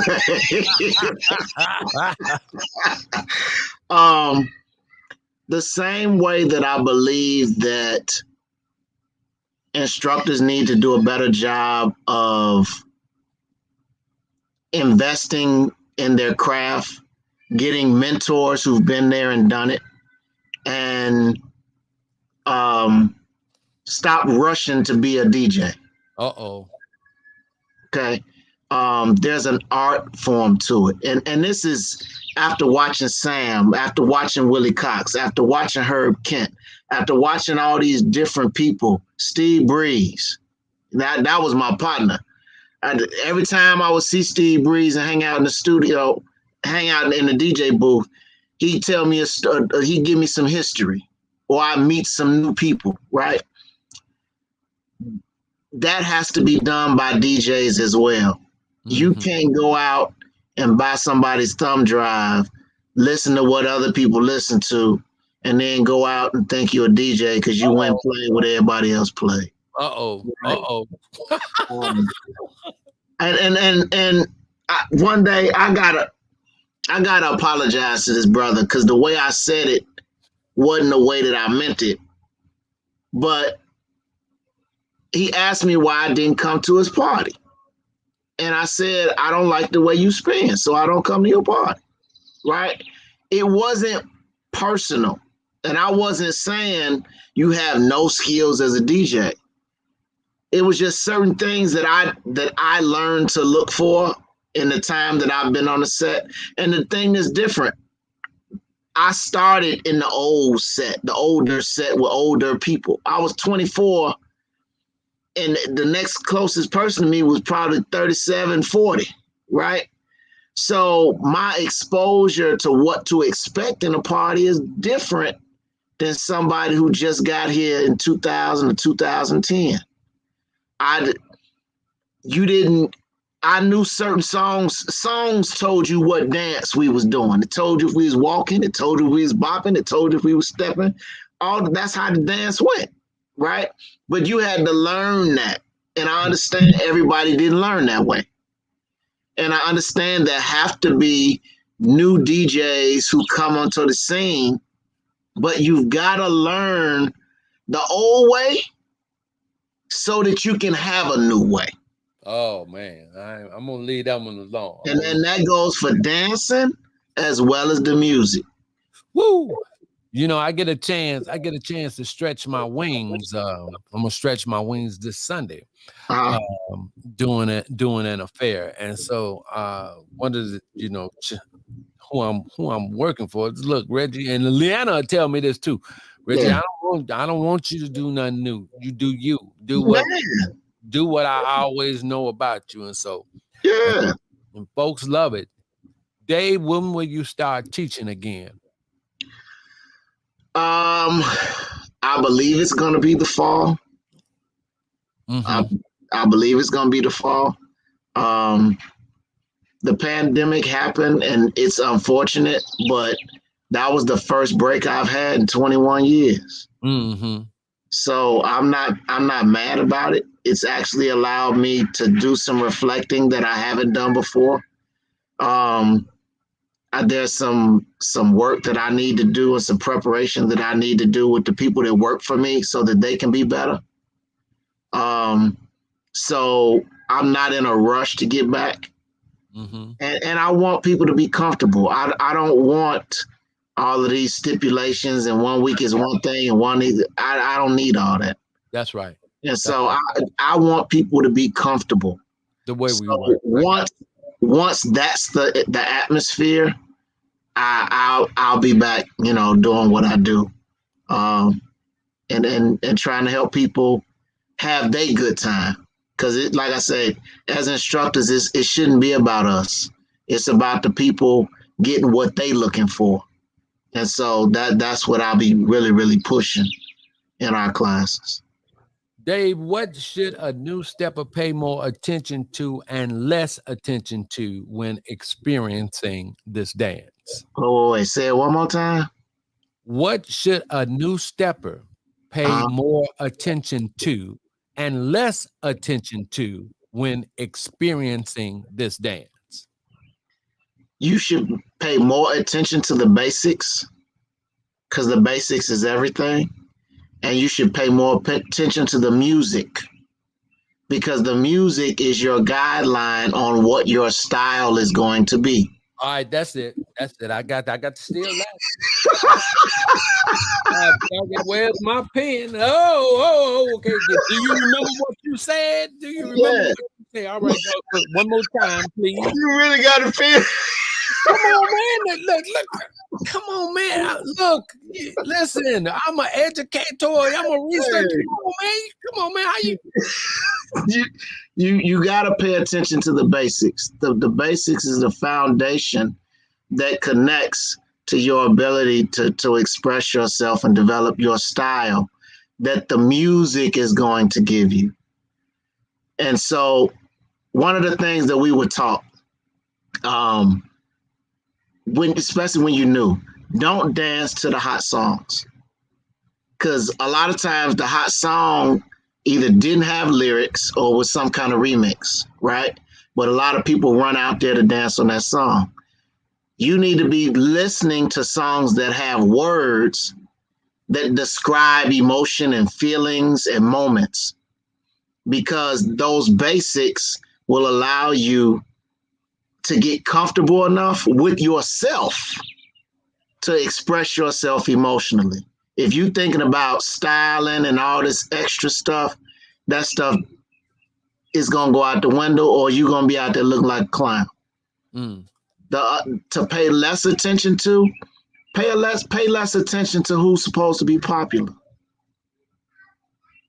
because that ain't doing you no good. You know, get out there and enjoy stepping.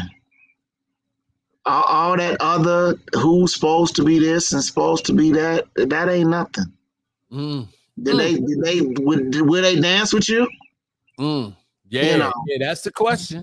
You know, that's but less attention to titles and popularity. That's not what's really important. The whole idea of getting good. Stop chasing getting good. Getting good is not a bunch of moves. Getting good is when you can walk in the room and people are interested in sharing moments with you during the night. That's when you're good. Because people are trying to incorporate you into their experience. That's when you're good. If that's not what you're doing, they get this couple of moves, they dance with these couple of people, and you ooh and ah, that ain't nothing. That ain't nothing. Creating the art on the wood. Hey, that's the name of the game. So what I got is pay attention to the basics, Definitely. pay attention to the music, pay less attention to the popular, enjoy the dance. Enjoy the dance. Enjoy it. It's one of the most beautiful experiences that I've ever had in my life. You know, I met my wife dancing. So it's one of those things where it's a personal thing. You can be a little selfish with the personal thing. It's okay. But learn to just have a good time. All that extra noise, that's not the set that I came in on. It really isn't. And I learned to exist. And like I say, I thank Daryl and Tina and Angie and all them other people that gave me a hard time. Calvin, who gave me a hard time. That hard time benefited me in ways you could not imagine. And not just on the dance floor. Yes, sir. You know, so it's all right. But be willing to, you know, put some work in. If you're an instructor, put some work in. Please. Because your students show it. You know. You can't be a master instructor and your people don't look as good as you. That means somebody ain't doing their job. Wow. Keisha Reese says she loves it. We even got one That's my boo. We even got something from one of the legends of the social clubs, Michelle Jackson. She said, man, I love me some shit. I saw Cheryl a couple of weeks ago. They say, hey, Dave, truth be told, thank you. Man. Sanders, no dance should feel the same overlooked program. No, never. It's all about a good time. Yes. Renee Hill. Definitely. I want to thank you, Dave Maxx, for taking your time for spending this time with us, man. I'm glad I was able to drop that surprise on you. Hey, that was awesome. Real talk. That was awesome. That was awesome. That made my night. Yeah, because you know, I could have if I'd have left him on the phone, you know, we'd have took this somewhere else. You know how you ain't lying. You know how I go, but I just want to let you know, brother, I appreciate you and thank you so much for giving me your time. Hey, I'm glad to be of service. Glad to be of service. It's my pleasure, and I'm honored. I'm honored that people that look like me think enough of me to ask me to do so, brother. I appreciate it. Yeah, so this is how we're gonna do it. This is how I want to do it. I'm trying to get everybody that wants to talk to me about their experience in the dance, both the new generation, because I ain't dealing with that. I'm not dealing with in school and I'm not dealing with that no more. That's because that's nothing but division. True. I don't want to. I want to apply addition. I do not want to deal with no subtraction. That's what's happening. That right there is on the money. That's a solution rather than one of the things that I think we as Black people need to start doing. We complain about a whole lot of shit, right? And we look up and we had the same conversation over and over again, complaining about the same things, because we don't talk about solutions. And that right there is a solution. And I applaud you for applying that solution. That's what's happening. Just addition. Diane Dabney, she upset. She said she just caught the end of the conversation. Oh, that's my auntie. I love me some Diane Dabney. Well, Diane, it'll be available on YouTube, Twitch, and you'll be able to deal with the Facebook because no music on it, so it's no muting on it. And we had a great time. Again, just let me say thank you, Dave, for joining us on Conversation. My next guest on Conversations will be let me see who's next. Oh, it'll be Brian Patterson. We've got Steppin' B that's going to join us next. And following Steppin' B, it'll be Claudel Jackson. And after Claudel, it'll be Elaine Godwin. And on the 4th, it's going to be 4th of June, Pete Frazier. And then when I come back after I'm on a little vacation, now you're gonna appreciate this, Dave. I'm gonna have the goats. I'm gonna have 3 goats. All right, now don't. Who you got? Hickman, West Side Mike, and Doc. I'm gonna have the dance.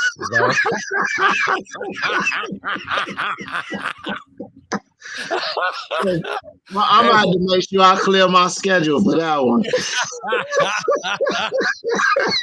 And I want to get, and then of course, and then I'm going to do some new generation brothers. I'm like now trying to get the phenom, Sean Bandy, and then I'm gonna put them with Blackwell. Blackwell, because I gotta catch up. I gotta learn 26 years of stuff that just went past me, right? I thought the dance was going to happen. A whole lot happened.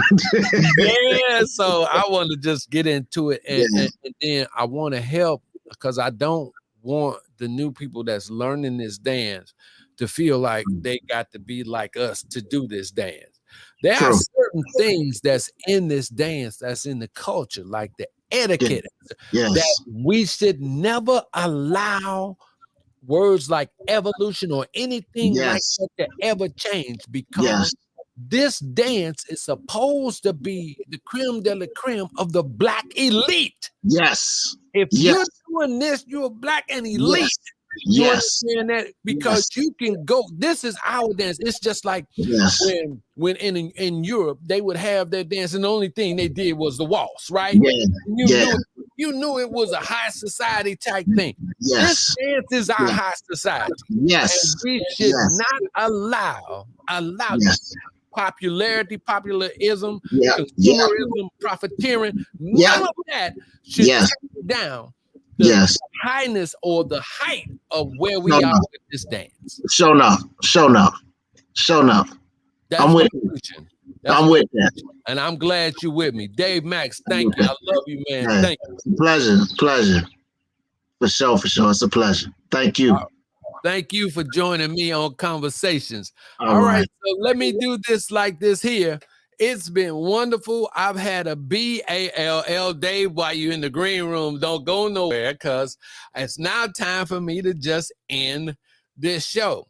Thank you. Don't forget, you can let me thank my executive producer, Miss Rachel Knight, my consultants, Coach Earl Williamson, Paparazzi Willie Bell, and Miss Leanna Miles, NY Miles. All right. Thank you so much. I'll see you Friday on Conversations.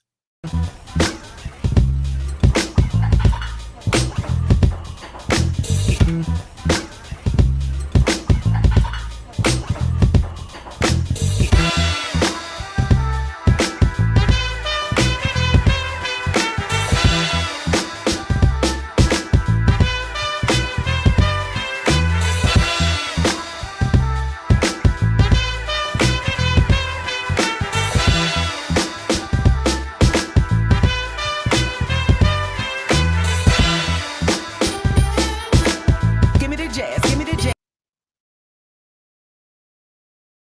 Give me the jazz. 1, 2.